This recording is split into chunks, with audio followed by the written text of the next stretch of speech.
Good afternoon and welcome back to the House Transportation, Finance and Policy Committee. We are continuing our hearing and just have several more bills, and I appreciate everybody coming back for to complete our agenda for today. So where we left off was a discussion on House File 1675, Representative Huot's bill. And that has to do with agricultural special license plates. And we adopted his A1 amendment, and Val Arsvold was testifying. And Ms. Arsvold, thank you so much for coming back and also yielding some of your time to our student who did such a wonderful job testifying. So I think we'd like to start with welcoming Ms. Arsvold back to the committee. And Ms. Arsvold, you can then complete your testimony. So welcome back to the committee, and maybe just restate your name for the record so everybody knows and remembers who you are. Sure. Thank you so much, Chairman Hornstein. Val Arsvold. I appreciate the opportunity, and if you're okay, I'll proceed. Yes, please proceed. Welcome back. All right, thank you so much. I'm confident that after you all heard Lainey, you understand the appreciation that I have to being around young people. So with that, I'll just share a few more thoughts about why this license plate bill would be so significant to our organizations. Student enrollment in career and technical education classes, which agricultural education is part of, students graduate at a rate of 91%, which is nearly 10% higher than the statewide average. Youth involved in 4-H are more than 4 times as likely to contribute to their communities as other youth, and about 2 times as likely to be civically active. This bill has the support and endorsement of numerous organizations and businesses, and that was included on a handout that we made available. One notable, though, is Compure Financial Services has already committed to outfitting their fleet of nearly 150 vehicles with this plate. So we would have a significant jump start on some of the numbers that we know we can reach. We have also heard from numerous others that desire to purchase the plate when they become available. Some have asked about the design of the plate, and what we intend to do is to hold a contest and utilize the talent of FFA and 4-H members to submit designs for the plate that would inspire and really capture the beauty of agriculture here in Minnesota. As we consider how these funds would be used, our focus is to ensure that students, regardless of their economic status, have access to current and developing programs. An example of what FFA would use these funds for includes conferences like Intense, a career exploration program where students visit Minnesota colleges and universities, while at the same time visit our agricultural companies and businesses across the state. This is an intentional effort to help students not only see the opportunities available to them in agriculture, but to better understand the educational partners that we have across the state, helping them prepare for their future careers. I believe all Minnesotans want students to be successful in the classroom and active contributors to their communities. Minnesota FFA and 4-H have a proven record of doing just that. I thank you for your consideration of this bill and ask for your support as we'd like to celebrate and invest in our young people. Thank you. Thank you so much, Ms. Arsvold, and thank you for all of your work with youth. I concur with you. It is important, it is energizing, it is inspiring, and thank you for sharing that with us. We have a question or comment from Representative Torkelson. Well, thank you, Mr. Chair, and thank you, Representative Huot, for bringing this bill forward. It's an issue that we've been working on for quite some time. Hopefully this year it will get across the finish line. It's a worthy effort, and I hope it happens. I'd also like to thank Ms. Arsvold for her work as advisor and supporter of this issue, but also for all her work with the youth of Minnesota. It's tremendous, and I think we should acknowledge that I would also like to thank her for her efforts to be elected to the Board of Regents, even though they weren't successful. Your name was mentioned many times last night,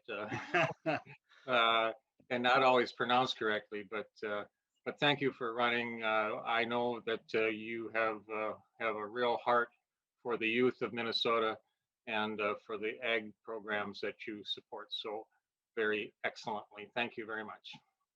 Thank you, Thank you, Representative. Representative Torkelson, and well said. And again, appreciate all of your service and continued service to the youth and to the state. Ms. Arswell. So are there any other questions or comments on the bill? Seeing none, Representative Hewitt, you have any closing statement? Thank you, Mr. Chair, and it's always an honor to be in front of your committee, such great members of the House. And Representative Torkelson, your words went right to my heart there on the 4-H and on the FFA. I was a member. I wore a blue jacket back in the 80s. It was a little different organization back then, but it taught me a lot. One of the jokes in high school when we were in debate club was never debate a member of the FFA or the 4-H club. And so I think we can see some of our members here that have those traits even today. So members, let's get it across the finish line this time. And I appreciate your support with a yes vote in committee today. Thank you, Representative Hewitt. And Representative Torkelson, your hand is up. I don't know if you wanted to say anything more.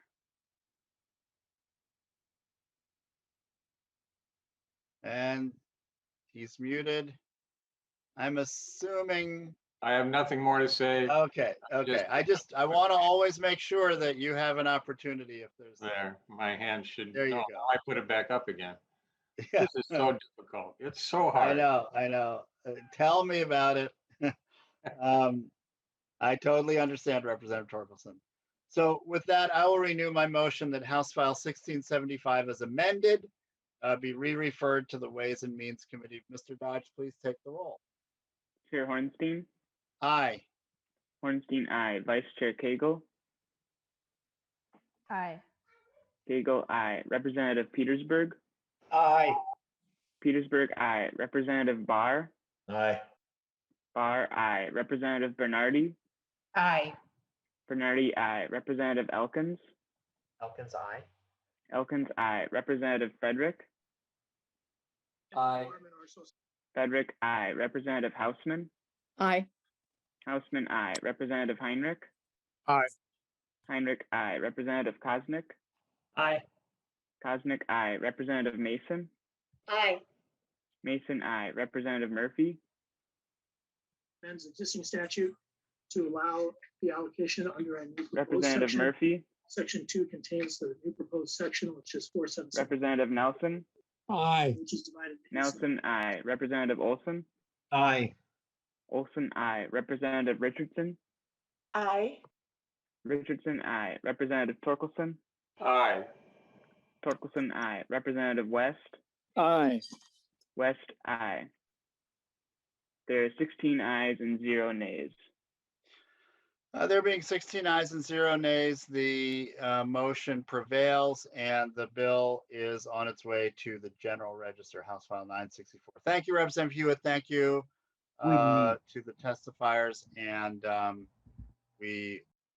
would like to echo what Representative Torkelson said. I hope this is the year we can get this bill completed. Members, our next item, this is also was on our agenda for earlier today, and we moved it to the afternoon here, later afternoon, so we could make sure all of the testifiers could get their testimony in for the earlier bill. So I'm going to hand the virtual gavel over to Vice Chair Cagle, and we will hear House File 964. Thank you, Mr. Chair, and I want to apologize in advance if you hear any screaming child or kids music in the background. So thank you, Chair Hornstein. Would you like to move your bill, House File 964, to the General Register? Yes, thank you, Madam Chair. I would like to move House File 964 to the General Register. And members, this is a bill that we heard started hearing on March 2nd, or maybe we didn't, it was on the agenda March 2nd.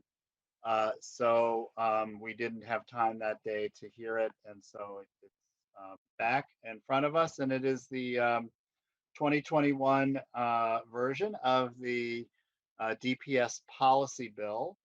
And what I'd like to do, members, is just, very quickly summarize what's in it. And of course, we have Ms. Corey and others to get into a little bit more detail. So, this is a bill that comes from, initiated by, and comes to us from Department of Public Safety, and primarily deals with Driver and Vehicle Services Division of the DPS. And there's the sections are as follows. There's a motor vehicle transfer fee. It adds a cross-reference to a required transfer fee that's specified in another section of statute. That's not a new policy. It's just doing something similar to what we did last week with a cross-reference. Motor vehicle registration installment payments due date. It eliminates a confusing standard for vehicle registration payments for trucks, farm trucks, recreational vehicles, trailers. When they're paid in 2 installments, it specifies that they're due on July 1st and November 1st. We also have a clarification fee for deputy registrar notifications for vehicle sales going out of state. And it clarifies that the deputy registrars may charge a fee of $7 providing notification services to DPS for dealers who sell a vehicle that will be removed from the state. And then this replaces a current allowance of a fee up to $7. So it makes, this is clarifying language. We're not changing policy here, and it makes the same clarification for acquisition of vehicles held by a dealer for resale. We have a driver's license photo variance for homebound individuals. Allows the homebound individuals a variance for renewal or issuance of a non-compliant state ID. And this is, we always have to say this now, members, this is not real ID compliant. It's just a non-compliant state ID. An individual requesting this variance must provide proof that their homebound status. And it allows the department to use a photograph of the individual that they have on file, as long as it was taken over the last 4 years. We have an update regarding mileage disclosure, provides the mileage disclosure requirements when transferring a motor vehicle so that they reflect the current federal standards rather than the ones from 1998, which are cited in current statute. So again, no change in policy, another update. So with that, members, Ms. Corey is here, and I think she's probably a little more thorough than I am. But I wanted to see if Ms. Corey wanted to add anything that I might have left out. Mr. Chair, would you like to move the A1 amendment? Oh, sure. Yes, there's an A1 amendment. Sorry about that. Members, this just simply echoes some language that was added in the Senate. And, I would ask for some support here. And Ms. Corey can explain again the amendment. Ms. Corey? Thank you, Madam Chair. Thank you, Chair Hornstein. Chair Hornstein, you covered it perfectly. I went through 4 of the 5 when we had to adjourn last time. So you really did cover all 5 items, but I can certainly stand for questions regarding the amendment. There on page 4, line 5, just basically when it comes to the variance for the photo, it broadens it under the medical, saying including physical or mental health. Also in terms of broadening the language to also include caseworkers being able to provide that documentation in addition to physicians. And then that third one is tied to the odometer reading and providing that odometer reading and adding the words electronic or written form. So it can be sent, the information can be transmitted to us electronically. Thank you. And do you want to vote on the amendment? Representative Petersburg, I see your hand up. Would you mind if we voted on the amendment first and then got to questions? Not a problem. Okay. So the A1, all those in favor, please say aye. Aye. Aye. All those opposed? All right, motion carries. Representative Petersburg. Thank you, Madam Chair and Mr. Chair. So looks like most of these pieces in here are fairly non-controversial. It is a little bit more unusual to see so many fee changes and increases in there. But I want to just kind of, for that very reason, just talk a little bit about, could you tell us, or maybe Ms. Corey, as to who's going to retain the funds for these fees, et cetera, such as the dealer registration, will that go to the registrar itself? Some of it's going up to the state, et cetera. I think it's just important for us to have that on record as to kind of clarity, at least, as where it's going to go. Ms. Corey? Thank you, Madam Chair. Representative Petersburg, very important to clarify, this is not a new or added fee, Representative Petersburg. It's basically just clarifying. So as you know, we have a new system in place now, one system of record for driver and vehicle, and we have been looking at ways to clean up language. So the language basically says a dealer fee currently says a dealer fee not to exceed $7 or up to $7. What we're saying basically the dealer fee is $7. So we don't have to set up the system to accept $4 or $5 or $6. Not that any DRs are, have that much variation. Most of them do already charge $7. This is purely cleaning up the language, no new fees. Representative Petersburg? Madam Chair, yeah, thank you. I think that's helpful. I think those clarity issues are important.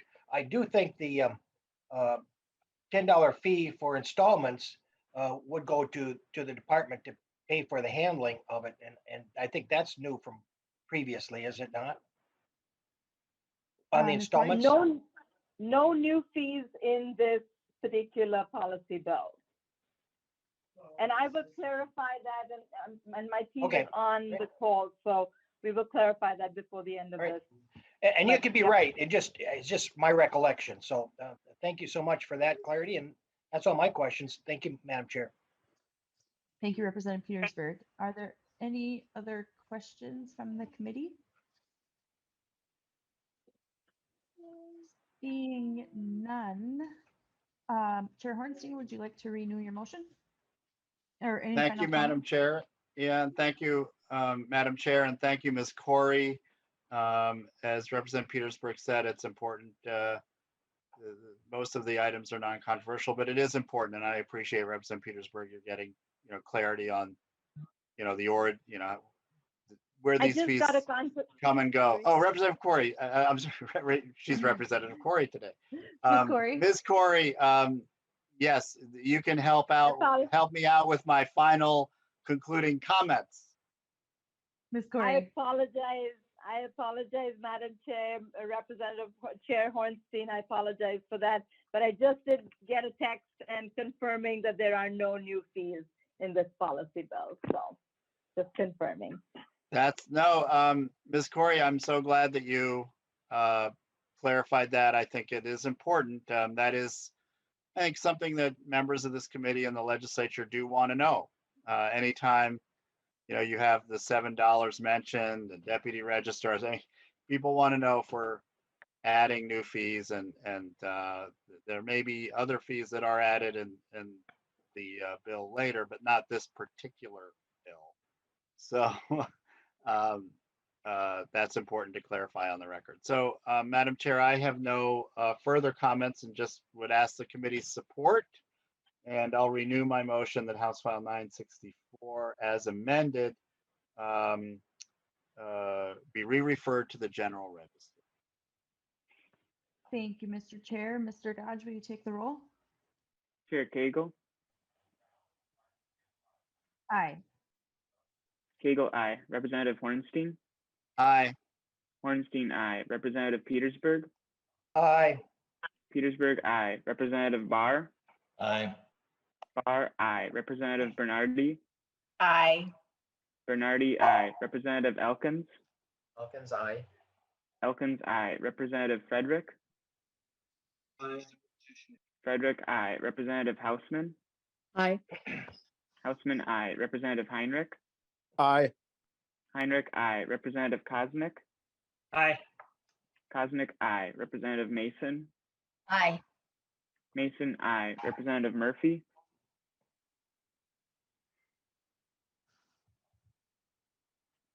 Representative Murphy, model language in place when a fire Representative department Nelson? to eliminate Aye. the lead association. Nelson, aye. Representative Olson, Aye. Olson, aye. Representative Richardson, Aye. Richardson, aye. Representative Torkelson, Aye. Torkelson, aye. Representative West, Aye. West, aye. There are 16 ayes and 0 nays. Thank you. With 16 ayes and 0 nays, the motion prevails. And you are on your way to the general register, Chair Hornstein. And with that, I will hand you back the virtual gavel. Thank you, Madam Chair. Thank you, Vice Chair Cagle. We will now go back to our agenda that I think we had originally planned for beginning tonight at 5 p.m. And again, thanks members for hanging in there for those two bills that we just completed now that were on the agenda for earlier today. Members, just to give you a little bit of a preview here, we are going to be starting tonight and different times this week and most of next week, hearing bills or ideas, concepts that we'll be considering for inclusion in the finance bill. Of course, we've been hearing those all session, but now we're really getting into the nitty-gritty of specific issues and specific funding proposals for roads, bridges, public transportation, et cetera. So we're kind of entering a new phase of the session and really starting the work of putting together the finance bill.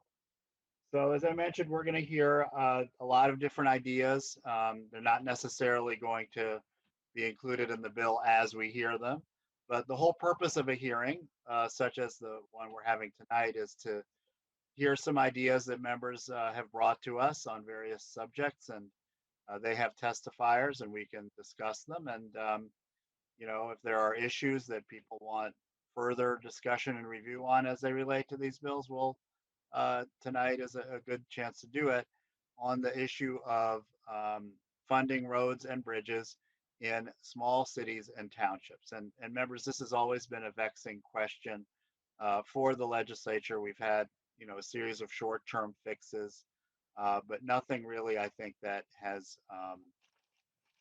solved this issue on a long-term basis with some, specific dedicated funds. So we have a couple of ideas for that tonight. And, the first one is House File 1620 from Representative Lippert. And then we'll be hearing a couple of bills from Representative Olson after that. So Representative Lippert, welcome to the Transportation Committee, and I appreciate your work on this issue. And I'm going to move that House File 1620 be laid over for possible inclusion in a transportation omnibus bill. And I understand you have an amendment as well, and welcome to the committee, Representative Lippert. Thank you so much, Chair Hornstein. And yes, there is an author's amendment.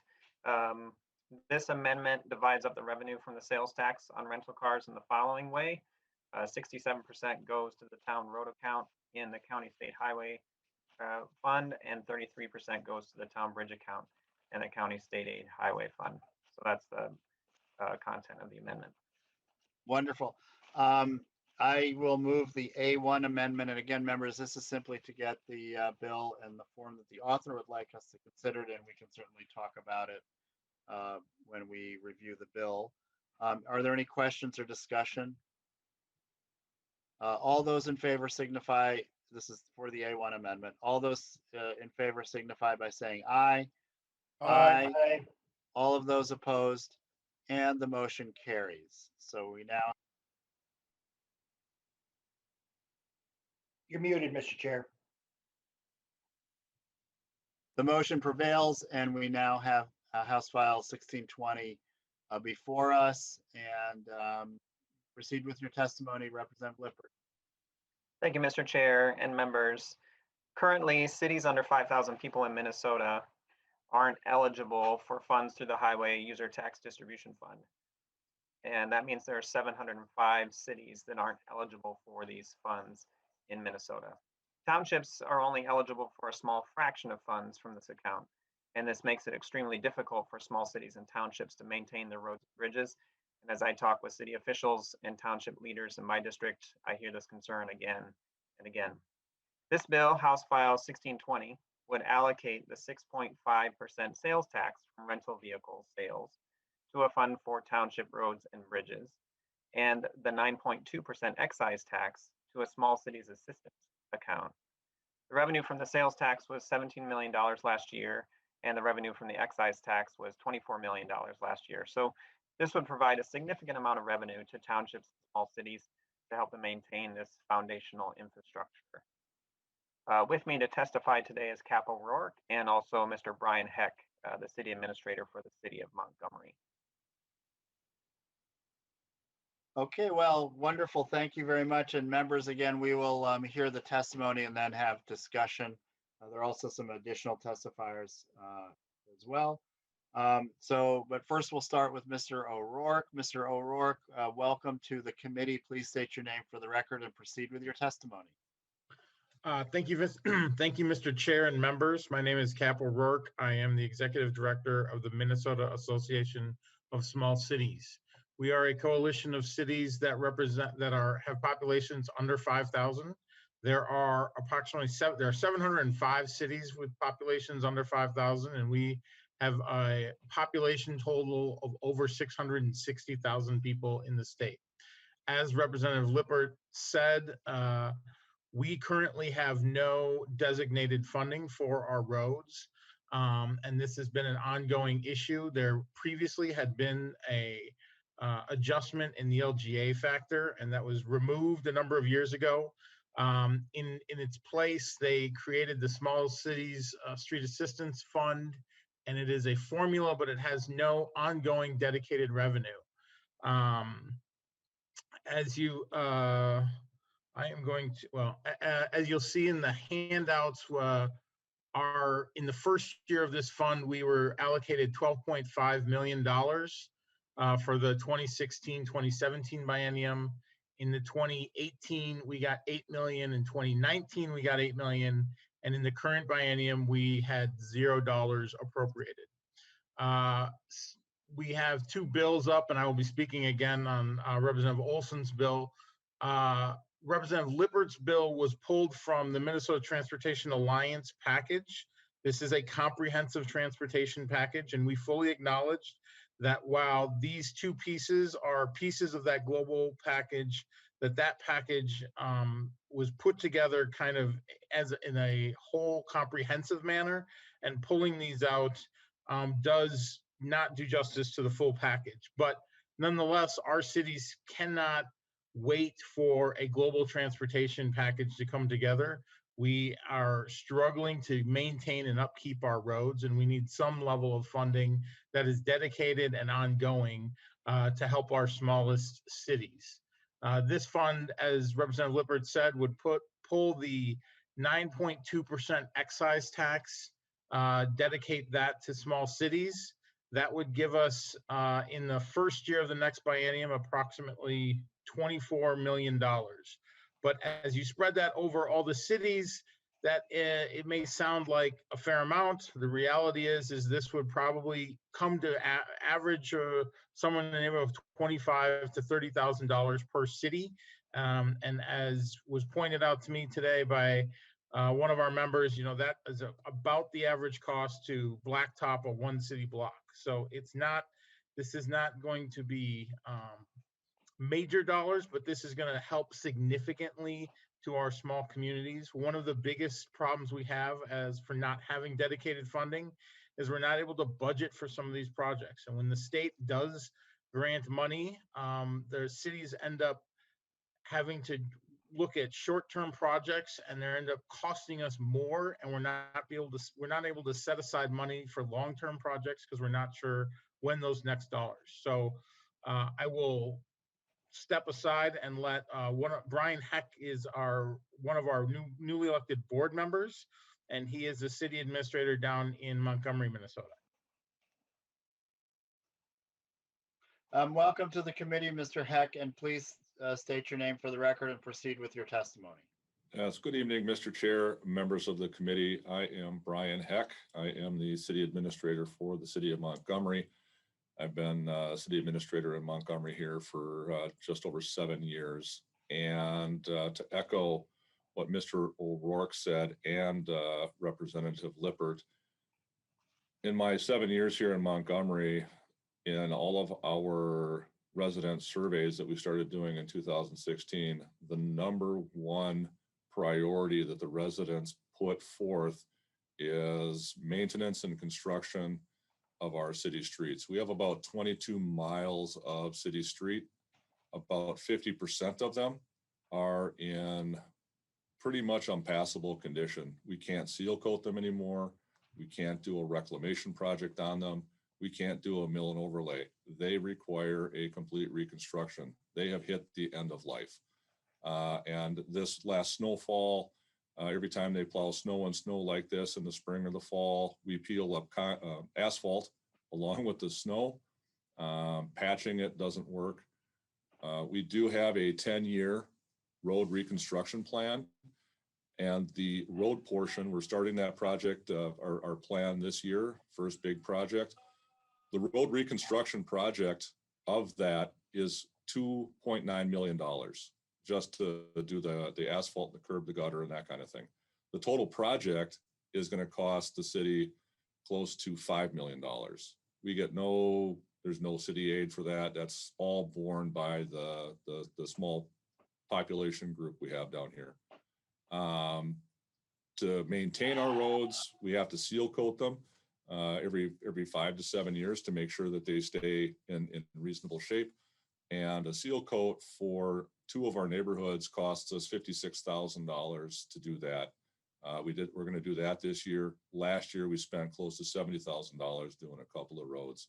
Again, that comes right out of the general fund, comes right out of the property tax. We have no assistance coming to us. So any amount that we can get, that would cut that. If we got $24,000 like we did when an allocation was, I think, like $10 million, we got $24,000 in street aid. That covers half of the cost of a seal coat for one of our neighborhoods. And that doesn't seem like a lot, but it does help tremendously. So any kind of aid we can get to help offset the cost of these extremely expensive projects will satisfy us, and it also will help our residents greatly. I've spoken to this committee a couple of times on this, and the costs do not go down, they keep going up. So thank you for your time. I really appreciate it. And if there's questions, I'd be more than happy to answer them. Thank you so much, Mr. Heck. And I know that there were a couple of additional people beyond the ones that Representative Lippert identified. Representative Hausman, do you have a question for either Mr. O'Rourke or Mr. Heck? No, mine is to the bill. I can wait Okay. until all Okay. the testimony is over. Okay, thank you, Representative Hausman. So next on my list is Steve Fensky. He's the General Counsel of the Minnesota Association of Townships, and I welcome Mr. Fensky back to the committee. I think he testified earlier this session. Welcome, Mr. Fensky, and please proceed with your testimony. Thank you, Mr. Chair. Can you hear me okay? Yeah, very well. Thank you. Thank you for having me back. Thank you for hearing the bill, and thank you to Representative Lippert, not only for the bill, but also the amendment. Representative Hornstein, you really hit the nail right on the head when you, with your preamble, that this is a problem that comes up each year. We're back here each year, and it maybe gets a Band-Aid, but this bill would really satisfy the need for townships in a long time. As was mentioned, costs go up, but this is about 19 million to townships, and this is for maintenance. So it's not to rebuild anything. This is just for that maintenance that they need. And we estimate townships are short about 20 million a year. So this bill would go a long way for townships. And keep in mind that townships often are maintaining gravel roads. You can go a long way with $20 million for gravel roads. So we thank the committee for that, and I will leave it there for this evening. Thank you very much, Mr.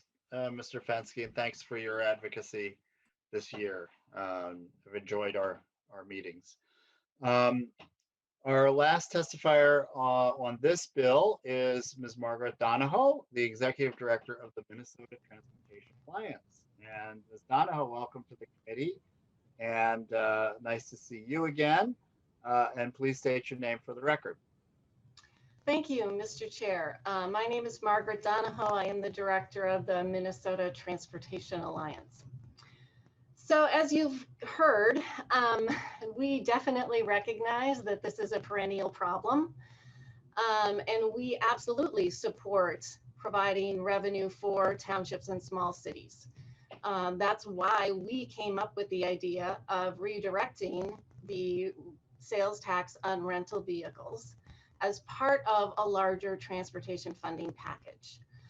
We think it's very important to have this as part of a longer term funding package because otherwise the revenue that's already in the Highway User Tax Distribution Fund simply gets shortchanged, and we're basically robbing Peter to pay Paul.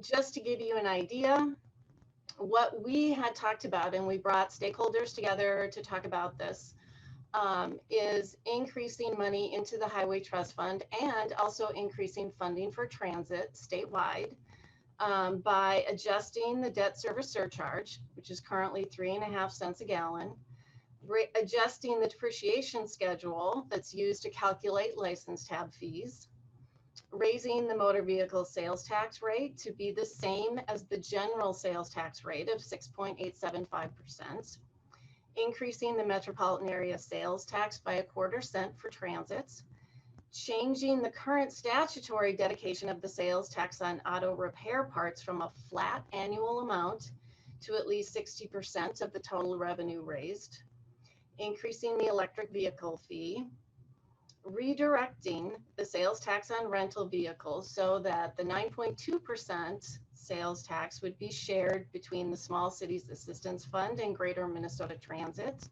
and the 6.5% tax would be directed to townships. Changing the distribution of the motor vehicle lease sales tax to include all 7 metropolitan area counties, and authorizing additional trunk highway bonds for the Corridors of Commerce program.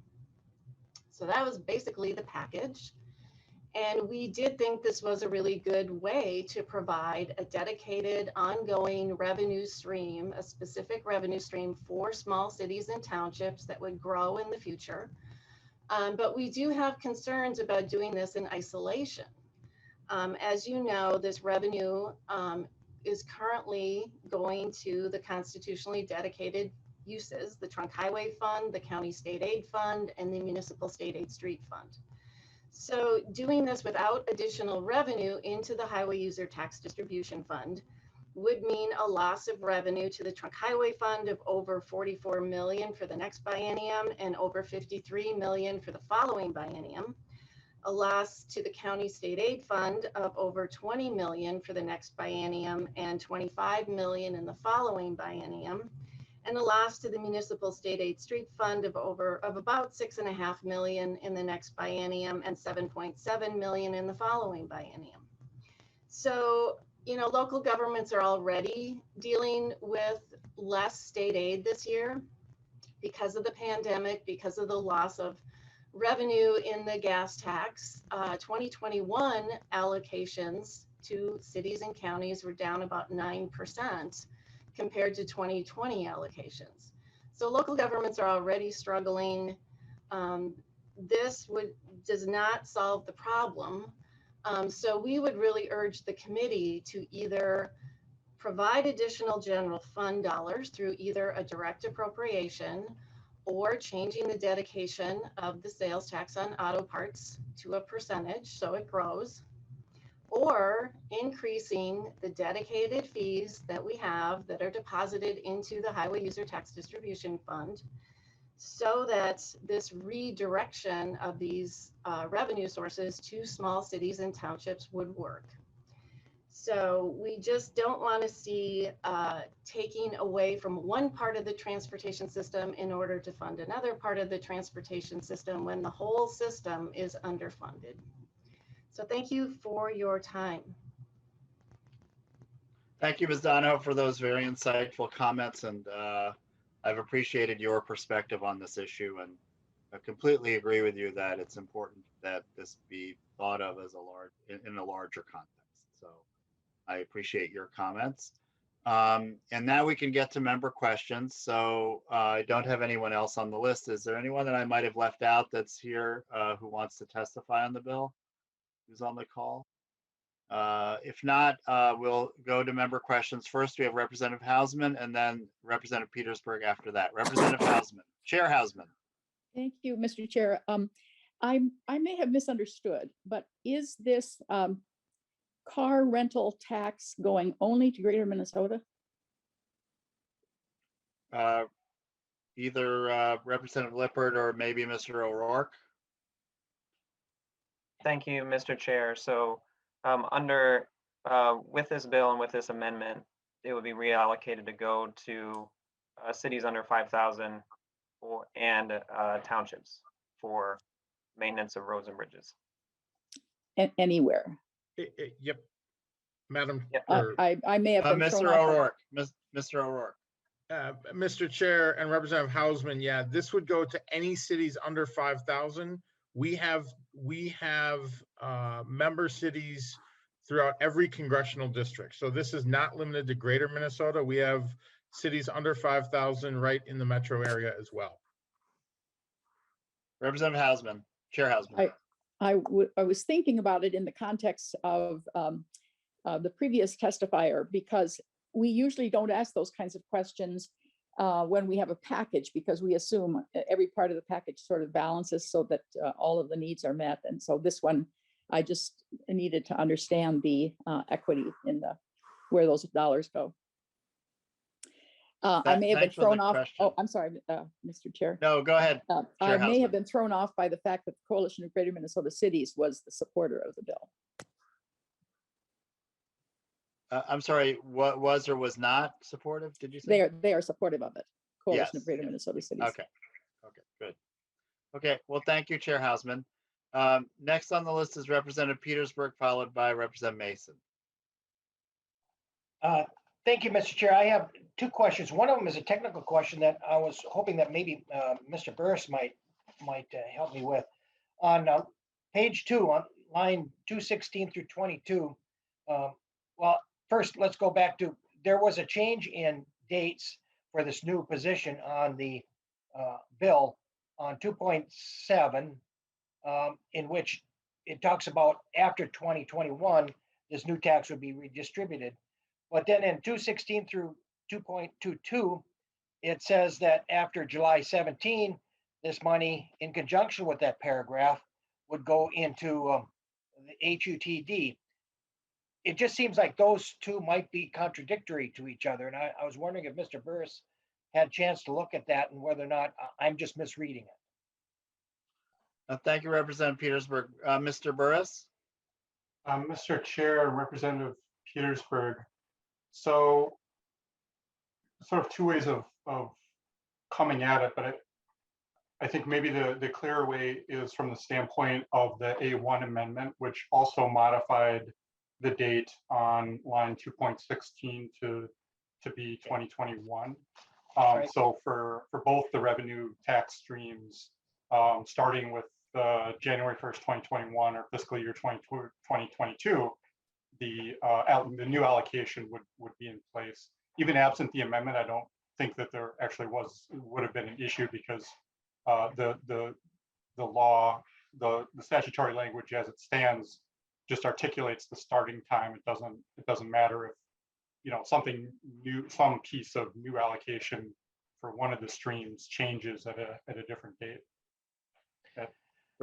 Representative Petersburg. Thank you, Mr. Burke. Thank you, Mr. Chair, and thank you, Mr. Barris. You, as always, are always the one that I go to for final decisions here. So the issue that I have is not with that we should need more funding for small cities and town roads and bridges.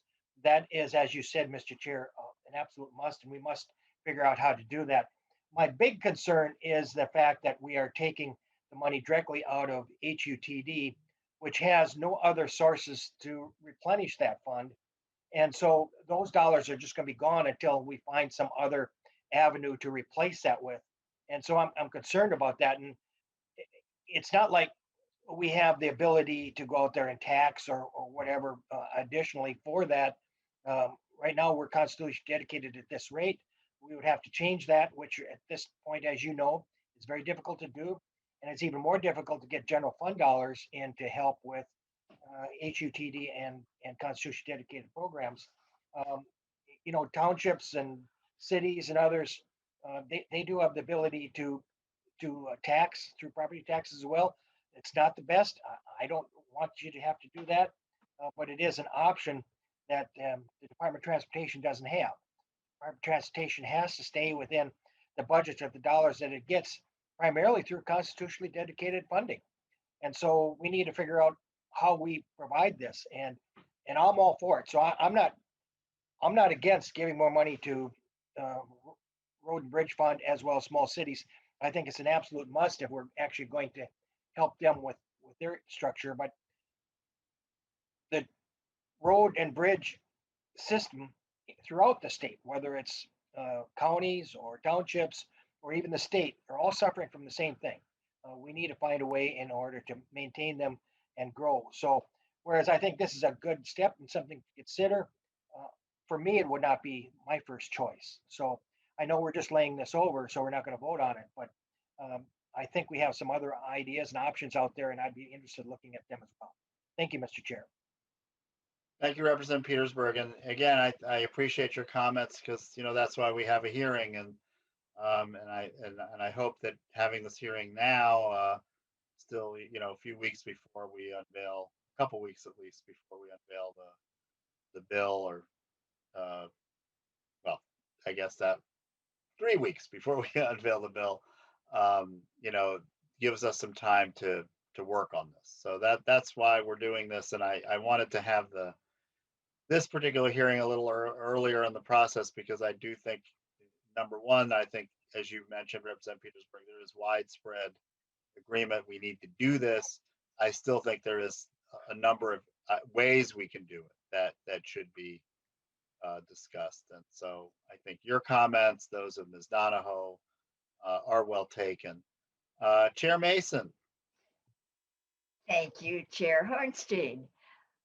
I guess my comments are similar to the previous ones. I mean, we're trying to divide up money, unless there's surpluses there that I don't know about, to just divide it even more. That to me doesn't make a whole lot of sense unless we're not bringing in new money. All we're doing is making things even more difficult. So I guess I have some discomfort with the way this particular bill is. And I know I know they need the money. I know that. Yeah. That's not the question. So Good point, Representative Mason. Okay, I don't see any other comments from committee members. I'm wondering if the author or any of the advocates would want to respond to anything that members have said. Representative Mason, did you have an addendum to your comments, or I see your hand up again? did not get my hand down in time. Sorry about that. Okay, that's okay. That's, you know, again, just making sure everyone has said their piece. Oh, Representative Koznick, would love to hear from you on this. Representative Koznick. Thank you, Mr. Chairman. Look, my video's working. You're coming through loud and clear, and your hand is up, and we can see you. So all the boxes are checked. Well, thank you, Mr. Chair. And I appreciate your approach to this, is taking a look at an obvious a need across the state, different districts are much different than some of the districts like the ones I represent or those around the metro. I understand, you know, the variety of options, let's say, to be polite, of Ms. Donahue's list of revenue increases. I'm wondering, for the Mr. O'Rourke or the author or somebody else, what is your position or solution to offset the taking of dollars from other districts in this bill to your small cities? What are your overall plans to do that, or do you think this is just a be all end all, contrary to the way the chair laid out this proposal? Because you know, we'll be polite, but you know, it is a little offensive in the way the bill is laid out currently to districts whose street money you're actually taking away from. So are there other revenues, or what other solutions do you have, Mr. O'Rourke? Mr. O'Rourke. Yep, Mr. Chair and Representative Koznick, you know, the reality is we have three options when it comes to funding sustained ongoing funding.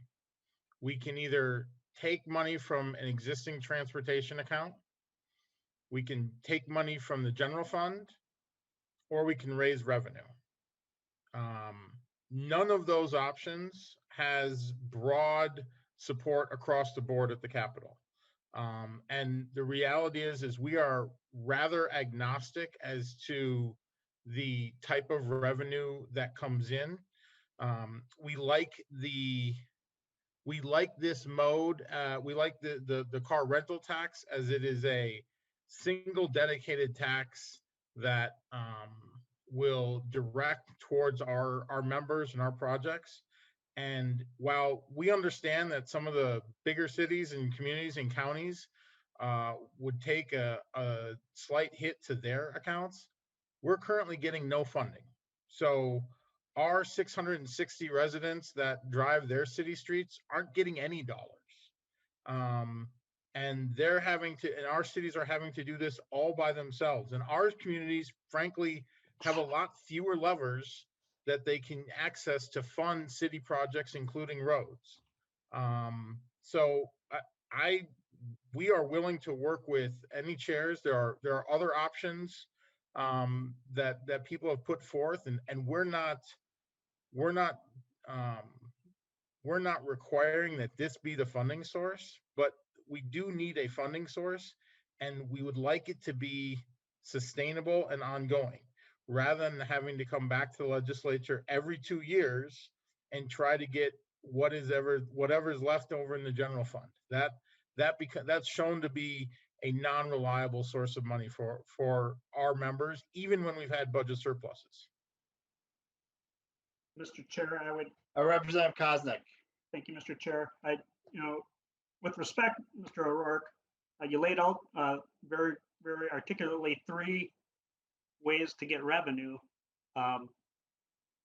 Saying you're agnostic, but the bill that's in front of us and your testimony that you just had is you are actually, in fact, most comfortable with taking money from other people. And so I can appreciate having this discussion. I'm not denying that there certainly is a desire for more revenue in small cities, Mr. O'Rourke, but you're willing to take money from other constituents, which is not really a solution in my suggestion. I guess I was looking for your third option of revenue raisers.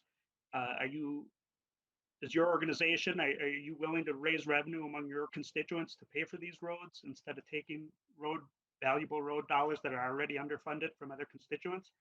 And what revenues suggestions do you have then? Mr. O'Rourke. Chair and Representative Koznick, one, I would say, well, if you're not thrilled about this, I would tell you to be patient and wait for Representative Olson's bill. But I would push back and say our constituents are raising revenue. Our constituents pay the gas tax just like everybody else. Our constituents are paying into all the transportation funds that every other constituents are. Our cities just aren't getting any of the dollars. So now, if you're suggesting that the small cities have to raise their gas taxes or raise their revenues, we are communities that are already functioning at about our limit as far as revenue capabilities.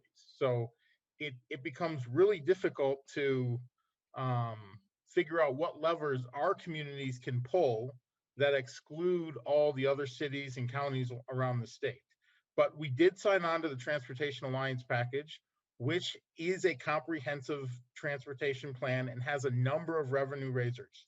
And we do acknowledge that there is a need for a greater transportation package. But this program in particular, we always seem to have a lot of fans on both committees in both bodies. And I've often likened it to we're the cherry on top of the sundae, that when we all get the sundae put together, we'll be one of the things that's in it. But we're the last thing in, and we haven't had comprehensive transportation reform and funding, and so we don't get funded. And this has been ongoing for a number of years. And I believe Mr. Heck had his hand up. I don't know if he still would like to respond to anything that Representative Koznick said. Thank you, Mr. Chair, members of the committee. To Mr. Koznick, I'd just like to sort of restate what Mr. O'Rourke had said, and I was going to mention this. All my residents in Montgomery, well, they used to commute. A lot of them commute into the cities for jobs. They all buy gas, which is the major funder for the local street fund, the municipal street aid. And we're not privy to getting that municipal street aid. The people who put the Constitution together said, well, what's a good number for state aid going to cities? Well, let's make it 5,000. So if I'm at 499 or 4,999, I don't get any street aid. I have one more person move in, and magically my city is eligible for municipal state aid. The only way that Montgomery can finance its street reconstruction and improvement projects is through the tax levy. And just probably 6-7 years ago, the Montgomery's tax rate was over 119%. A lot of that was due to new roads and developments. We have it now down to about 68% as a tax rate. But I have $30 million worth of street improvement projects to get done. And all of that $30 million is going to land on the laps of the 3,200 people living in the city of Montgomery through the property tax and through special assessments. When we do the water and sewer, as a part of that to upgrade the water and sewer lines, that then falls on to their water and wastewater rates as well. And as Mr. O'Rourke said, any way that we can get additional dollars to help offset that enormous amount of money that we have to invest in our roads would be beneficial. Obviously, you have a pie that's only so big. Someone's going to gain a little bit, someone's going to lose a little bit. But as Mr. O'Rourke said, small cities haven't had any money since forever. I used to work in the city of Lauderdale back in the early 2000s. And I remember talking about how can the cities under 5,000, even in the metro area, get something to help maintain our streets, because we're not getting anything. And our streets go 50 years without having treatments, and it shows. And our residents should get something from the gas taxes they pay. Thank you. Thank you, Mr. Heck. And again, appreciate this very rich discussion. I think in many ways it mirrors, the broader dilemmas and, issues that we have to contemplate here, every time we put together an omnibus bill. So, but I appreciate Mr. O'Rourke, Mr. Heck, and Representative Lippert, your efforts here. And, I think you've given us a lot to think about here over these next couple of weeks, and we want to remain in contact with you, and of course, Ms. Donahoe and others as we, make another effort to address this very vexing issue that, as all of you have pointed out, has been with us, as long as I have been on the transportation Finance Committee and maybe even before that. So Representative Lippert, did you want to close with any thoughts or comments? Again, we're laying this bill over, and I'll certainly be talking with you as we move forward, and trying to get some solutions to this issue. Thank you, Representative Mr. Chair. Yeah, thank you, Mr. Chair. I'll just close with a short anecdote. So I live in the city of Northfield. It's a city of 20,000 people. The road in front of our house was in need of serious repair, and so this last summer it was resurfaced. And just after it was resurfaced, a council member from Montgomery was traveling through to Lake Pepin. He stopped by my house because he had something to talk with me about. And the first thing he said to me was, "That's a really nice road." And it's hard for us to do that in Montgomery. So I think we heard clearly the need, and this bill is one idea. And I really appreciate the discussion. We need to be addressing this need for communities of 5,000 under and people in townships all across the state. So thank you, Mr. Chair. Thank you, members. Okay, members, thank you again for that very helpful discussion. And again, this is going to be something that we, along with many other issues here over the next few weeks, will be addressing and hopefully finding some creative solutions to. So with that, members, I will renew my motion to have House File 1620 laid over for possible, as amended, laid over for possible inclusion in the Transportation Omnibus Bill. Thank you so much, Representative Lippert, again, for coming, for sticking around here in the evening, and for your work on this issue. So members, we have a couple more bills to close us out for the day.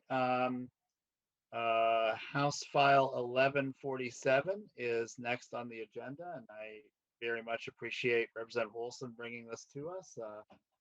This is his first bill in front of the Transportation Committee, and Representative Olson, have really appreciated your contributions to the committee so far, and you come to this issue also with a very personal perspective as the former mayor of Elmore, and so I am glad that you brought these bills before us, and I will move also to lay House File 1147 over for possible inclusion in the Transportation Omnibus. And I know that you have an oral amendment to your bill, and let's incorporate that first, and then we can get to your bill and your testifiers. So with that, Representative Olson, I don't need to welcome you to the committee. You're on the committee, but please proceed with a discussion of your amendment.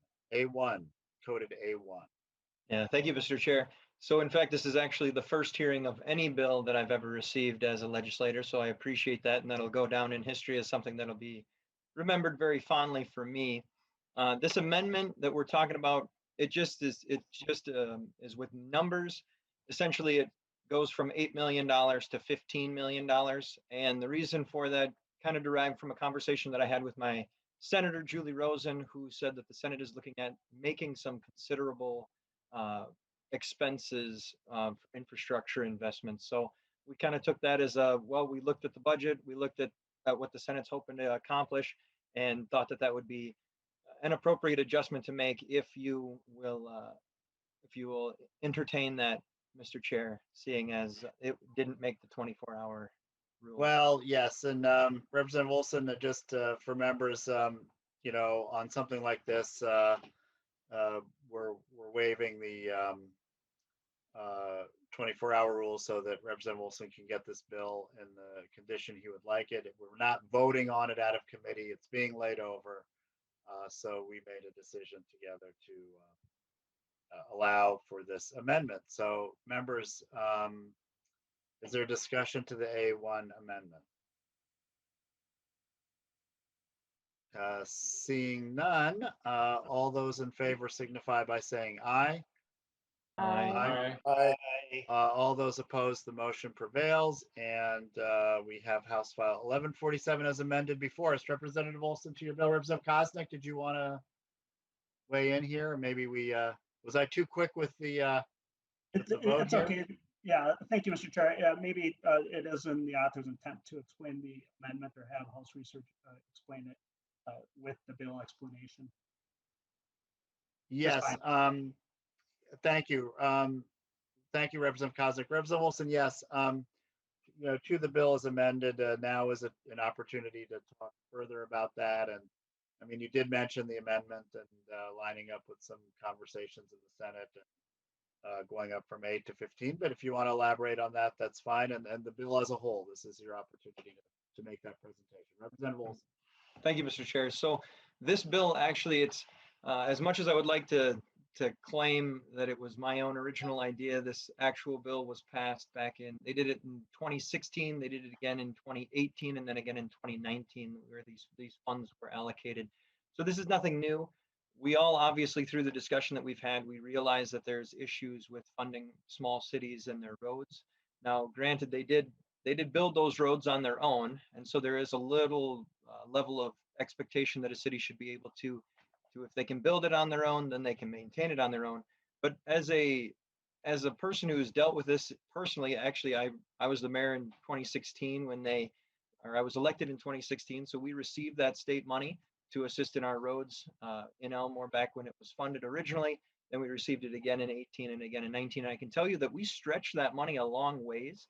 So whereas the bill's only going to allow for between $20,000 and $30,000 per small city, we can take that money, we can stretch it a really long ways. So when we're talking about putting Band-Aids on roads, $30,000 buys a lot of Band-Aids in a small town like Elmore, which has somewhere around 50 blocks, 50 small blocks in the city. So we do a really great job of allocating those funds, along with some street assessment fees that our constituents are paying for as well. So no matter what, wherever we're at in this game, people are going to be trying to take money from other people. And what I really hope to do and accomplish with this bill is just provide a Band-Aid where we try and figure out the larger issue of how can we maintain all of our roads in the state of Minnesota. Knowing that we don't have any target projections, I liked the idea that the amendment was a little bit larger, because when you can always take something away, it's harder to gain something. So that was my hope with the amendment. If we in fact need to take something away from it, I understand cities we can stretch it a long ways, and we have done it a long ways. So I won't really filibuster my own bill here, as I know that time that we need to move. So I'll just give it over to the testifier, Cap O'Rourke, and he can, you know, we're not going to show you 100 pictures of potholes, because you all have seen those before. Thank you very much, Representative Olson, for that explanation. And we'll hear again from Mr. O'Rourke. Well, welcome back to the committee. Thank you, Mr. Chair and members. Cap O'Rourke with Minnesota Small Cities. I kind of feel like, you know, for those of you who had concerns about the last bill, have I got a brand new deal for you this time? But I mean, it's a different approach, and we support it. And as I told Representative Koznick, we are willing to work with kind of all sorts of funding ways, and we just are looking for a little bit of assistance for our streets, so there's some level of parity amongst local units of government.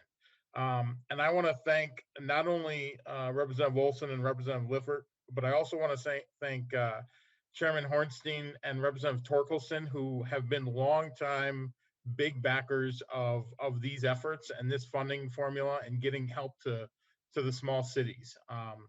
You know, having it come from the general fund, as Representative Olson is proposing, obviously we know it makes it more liable to when we have economic downturns and deficits. It can make it more challenging to fund, and the consistency, which is something that a lot of our members are looking for, becomes more challenging. But in the end, we really need investment from the state, some support from the state, to help our small cities deal with these improvements. So I will open up to any more questions, but I want to again thank Representatives Lippert and Olson and Hornstein and Torkelson for their longtime support of this issue. Thank you, Mr. O'Rourke. I see a question from Representative Torkelson, or a comment. Well, thank you, Mr. Chair. I'll make this very brief. I just thank Representative Olson for bringing this forward and acknowledging that we have done some work for small cities in the past. It's been inconsistent. We've tried to, get it into a permanent spot, and nothing is permanent in the legislature. But this need is permanent. These small cities need and deserve some transportation funding, as has been reiterated many times. They pay their share of gas tax, and a little money for small cities goes a long way, but it should be there in every transportation bill. Thank you, Mr. Chair. And very well said, Representative Torkelson. So members, is there any further discussion? I don't think we have any other people who've signed up ahead of time to testify. I don't know if there's anyone on the call that would like to testify either for or against this bill. But I don't see any other member questions or comments. So Representative Olson, I know you have another bill coming up, but did you have any final thoughts on House File 1147 as amended? Oh, thanks, Mr. Chair. This is just one of those situations we have to do something, and that's what has been this conversation for the last 25 minutes with my bill and Representative Lippert's bill. It's just we got to find a solution. This provides, in my opinion, quite a few band-aids to last a little bit while we try and find a 100% solution to the issue. So I appreciate this bill being heard. And so I believe it's my turn now to renew my motion, or is that yours, Mr. Chair? You know what? This is your first bill. You can renew your motion. Thank you so much, Mr. Chair. So with that being said, I will renew my motion that House File 1147 be laid over for possible inclusion in the Transportation Omnibus Bill. Thank you. Well done. Hey, thank you. And you know what? That was so good. I'm going to have you move House File 11. And so with that, the bill is laid over. I will have you move 1140, your next bill, members on the agenda, which is House File 1148. Representative Olson. Thank you, Mr. Chair. I will move House File 1148 to be laid over for possible inclusion in the Transportation Omnibus Bill. Wonderful. And I believe that you also have an amendment on this as well. That is correct. So the amendment that we brought forward with this bill came from a conversation with my county engineer, who took a look at all the basically it's the bridge fund for the townships. He looked at it and he said pretty much every county is doing okay. And that's really where we want to be. There's no reason why anyone in particular should be flush with cash in the transportation department, because everyone's looking for a little bit of something and everyone needs something. So what we're trying to do with this is we're trying to take the money that would previously be allocated to the township bridges and just allocating that funding to the townships for the use of their roads. I was talking with one of the individuals on our township board, and he said, when I started, gravel was $6 a ton. Now it's over $20 a ton. So the need is definitely there. And that's basically what the amendment does. It transfers the allocation of that extra money that we had put aside. It was a total package of $4 million to be divvied between the township for their roads and for their bridges, but we're just combining it and saying this is for your roads, not your bridges instead. Okay. That's very helpful. Is there discussion to the A21 amendments? Okay, seeing none. All those in favor signify by saying Mr. aye. Chair. Oh, I believe Representative Cagle had a question. A late question from Representative Cagle. Go ahead, Vice Chair Cagle. Thank you, Chair Hornstein. And Representative Olson, so it'd be combining them into one account. Could they still use it for bridges if they wanted to? Olson. Thank you, Mr. Chair. Sorry, look at that. I'm still learning my job here. Well, you're doing great. From my understanding, it would just be for the use of their roads. The township bridge fund was what was previously in the line item of the bill that has been struck with this amendment. Representative Cagle, do you have a follow-up? Okay. All right. Well, we have a amendment that's been moved, or at least I'll move it officially. The A21 amendment. All those in favor signify by saying aye. Aye. All those opposed, the motion prevails. And so now we have House File 1148 as amended before us.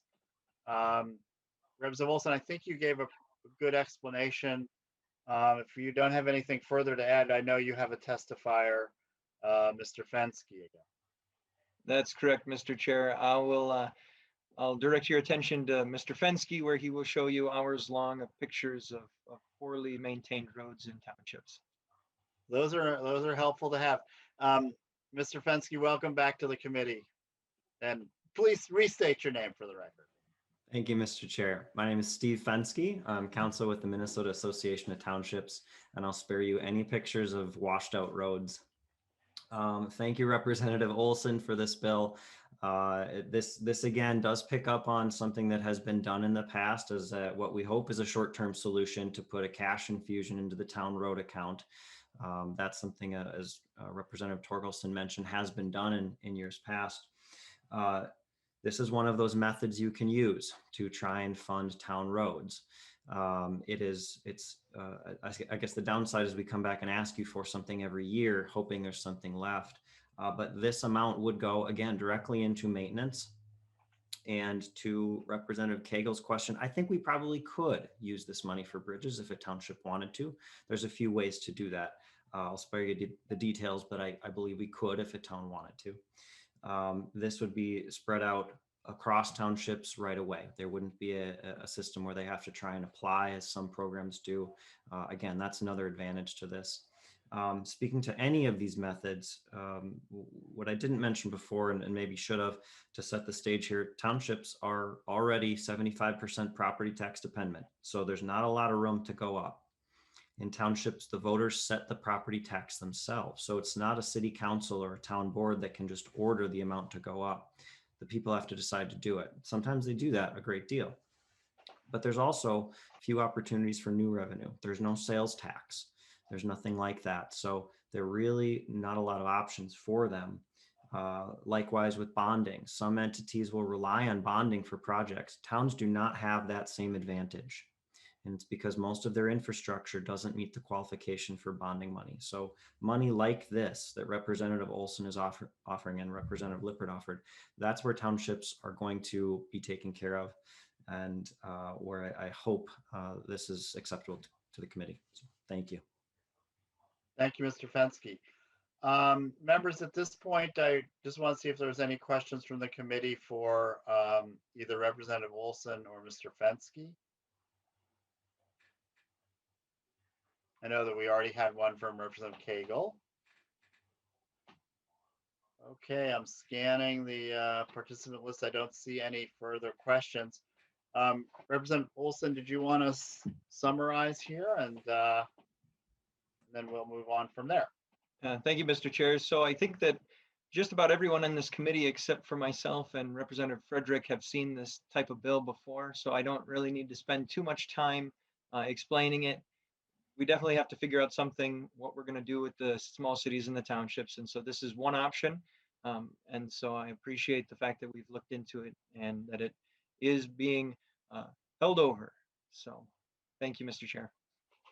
Thank you, Representative Olson. Great job, and on a very important issue. And also, so between you and Representative Lippert, I think you've given us a lot of helpful ideas, and it's going to be our task here over the next 2-3 weeks to, again, I think there's a challenge, right? You've laid out a challenge for us, and we want to find, maybe this is a year we can have that dedicated fund. If not, there's a plan B, I think, that you've also laid out. So, really important to have these options and tools in our toolbox here. So thank you, and great job, Representative Olson. Thank you so much. And I think you bring personally some important experience. I think your story about what Elmore was able to do with state funding is helpful, hopeful, and instructive for us. So appreciate that.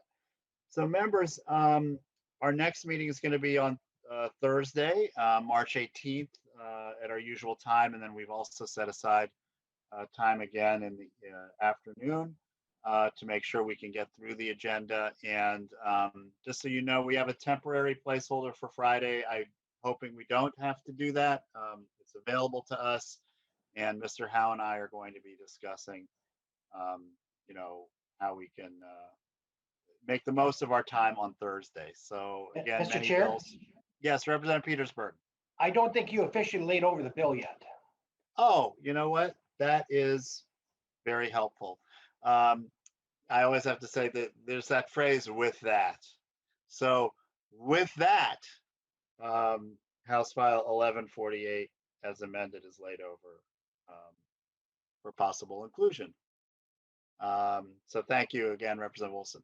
Now, just to conclude my thought here on where we're headed, we're hoping again to get the bills that need to be processed done on Thursday, but we do have an option for Friday as well, and then we'll hear a lot of bills next week. So, members, with that, we're done 10 minutes early, and our meeting is adjourned.